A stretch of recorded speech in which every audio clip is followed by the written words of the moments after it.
Hey, what's up, everybody? I'm Chris with Mad Cow Sports, and today I want to talk to Vol fans about Joe Milton and the struggles he suffered in Game 1 against Bowling Green.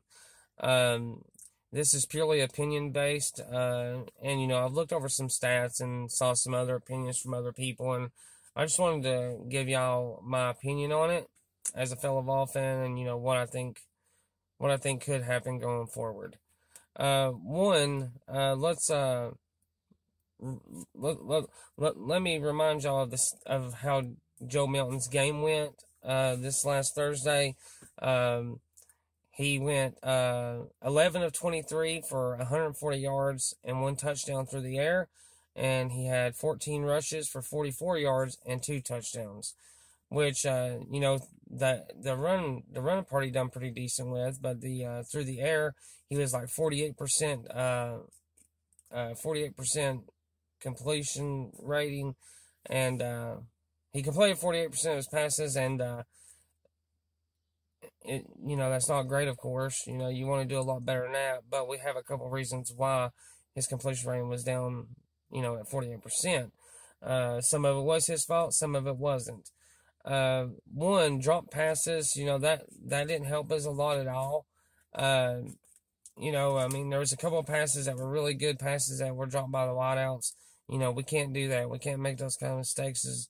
We have to hold on to the ball. If the ball is thrown to you and it's there, you got to hold on to it. So that's one thing, but Joe Milton also has to work on his accuracy. And I heard someone else talking about this, and I agree 100% with him. He has to put a little bit more loft under the ball. He's got to loft it up a little bit more, put a little bit more air under it instead of darting it across the field. Because he's got a cannon, Joe does. He's got one hell of an arm. He can throw the ball 50, 60 yards down the field. So he's got a cannon of an arm, but he's got to put a little bit of a softer touch on it. I could say it like that, I guess. He made some good throws, though. But another problem he has, which I really don't like, and, Jared Garantano suffered from this a lot, and that is not finding open receivers. You have to scan the field and find those wide open receivers. There was a few plays where he had wide open receivers. They were wide open. So to me, there's no excuse for that. Because if you have a wide open receiver, and, one of his problems is hanging on to the ball way too long. When you got a wide open receiver and you're holding on to the ball as long as Joe did that day, then all you're doing is giving the defense time to get over and cover. That's all you're doing. It's nice that the line was able to hold back the defense, but all that done was allowed more guys to drop in coverage. That's all it done. There was a few times where he could have took off running and got a lot more yards. It wasn't terrible, though. It wasn't great, but it wasn't terrible. We got a lot to work on. But let's remember, too, this is the first game of the season. Most in football, and this is accurate, in football, most teams see the most improvement from week 1 to week 2. Almost every coach will tell you that.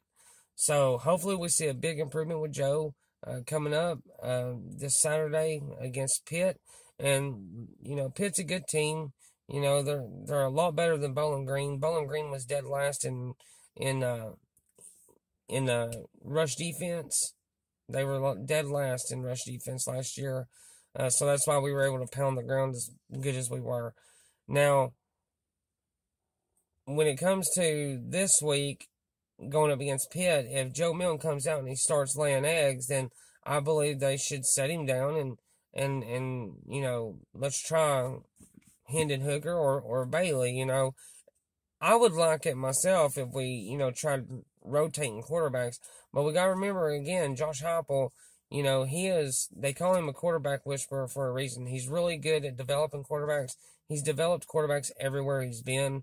So, I think he'll do a good job with Joe Milton. I really do. I think Joe Milton will be able to turn around. He's just got some learning to do, just like any other quarterback. He had 5 starts in Michigan. He was the backup for a couple of years. He is a junior, so but I think he'll get it turned around. I mean, let me know what you guys think, and yeah, I mean, I think we'll be able to. I think we'll be able to get there for sure. I think Joe Milton will be able to get there, and I think Josh Heupel, as far as I can tell so far, knows what he's doing.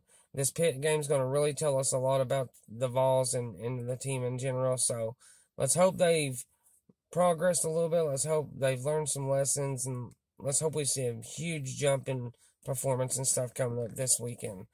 All right, guys, that's it for this one. Please go over and follow the Facebook page, Vols for Life, Positive Fans Only. That's my group. Nothing but positivity over there for the Vols and in all aspects of the Vols sports, every sport.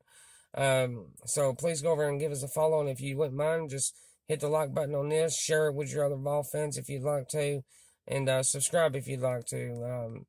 I'm just doing this for fun, but thank you guys for watching, and I'll talk to you next time.